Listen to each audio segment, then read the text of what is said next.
James Cameron has expressed interest in doing another Terminator film that would focus more on AI instead of the typical Terminator chase formula. While that sounds great on paper, especially in this era of ChatGPT and AI, we would argue it would be better to have a movie first that would set the stage for an AI-focused series. We could do this by remaking the 1984 Terminator movie. It would keep some of the original soundtrack, though with some modifications. We would make it with more horror, grittier, darker, and extremely violent with the kills and a big twist at the end so that the idea of James Cameron's AI film could work in a sequel. The movie would take place in our present and begins with a 19-year-old Sarah Connor at junior college studying psychology with her best friend Ginger, an influencer. Sarah has a boyfriend Charlie who was briefly mentioned in the novelization, but here he is a college TA who is quite brilliant as he works on an AI project with his professor to track down academic cheaters who use AI.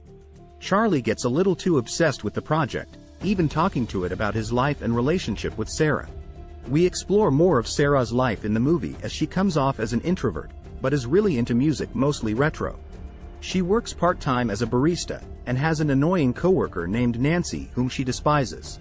Meanwhile, the T-800 arrives. It's obvious to the audience. Kyle Reese arrives just like in the original movie, though Kyle is able to figure out the year and time on his own. He breaks into a library at midnight to find a computer and starts to search for Sarah Connor and finds her. We get a future war flashback showing how he recognizes her.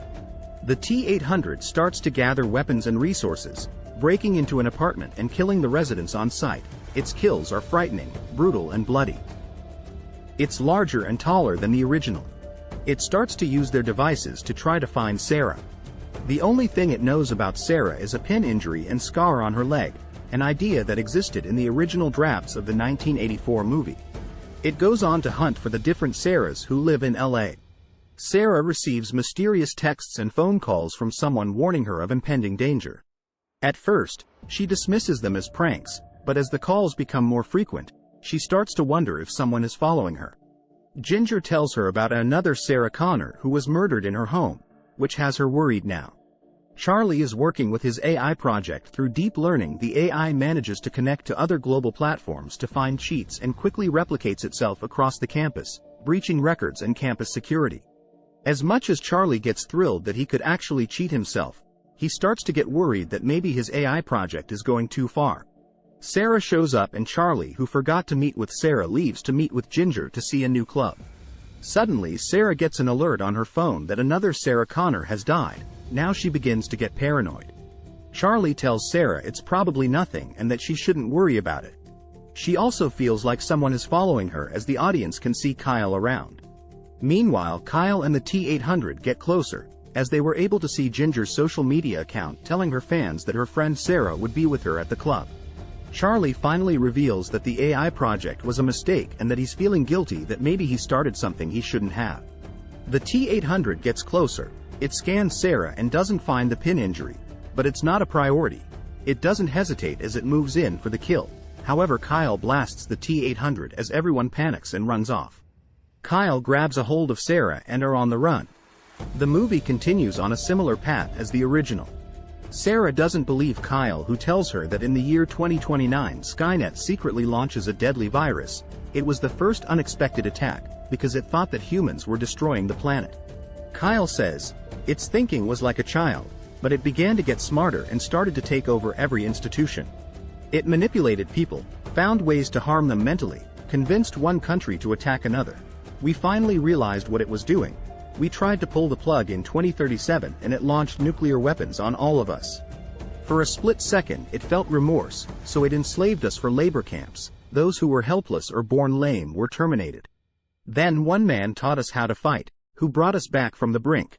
He was John Connor, your son Sarah, your unborn son.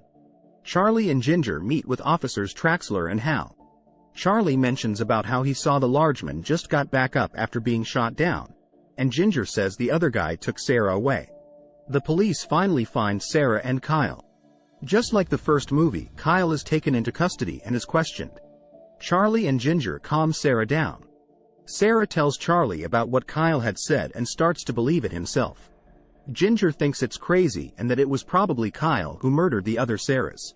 Charlie leaves the police station freaking out despite Sarah wanting him to stay. He heads to his professor's place and says they have to shut down his project. The T-800 suddenly appears and kills them both. It takes Charlie's phone and knows that Sarah is at the police station. It heads there and we get the police station shootout like in the original. The T-800 blasts his way in the police station and breaks through a wall close enough to Sarah but instead grabs and kills Ginger, who was in the way, shocking Sarah.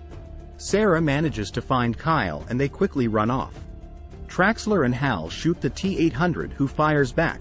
Hal survives as he crawls into a room, but Traxler is instantly killed. The rest of the film is similar to the original. Kyle and Sarah end up in a hotel. T-800 kills Sarah's mother and finds them. They're on a chase till the T-800 burns to the metal. It doesn't limp and is more frightening this way. Kyle manages to blow up the T-800 in the factory they are in, and there is shrapnel everywhere, only this time one of the pieces the audience notice is stuck in Sarah's gut. The Terminator manages to drag itself with just one arm, chasing an injured Sarah, causing a pin injury in Sarah's leg. She destroys it under a hydraulic press. Sarah finds Kyle and he's alive here.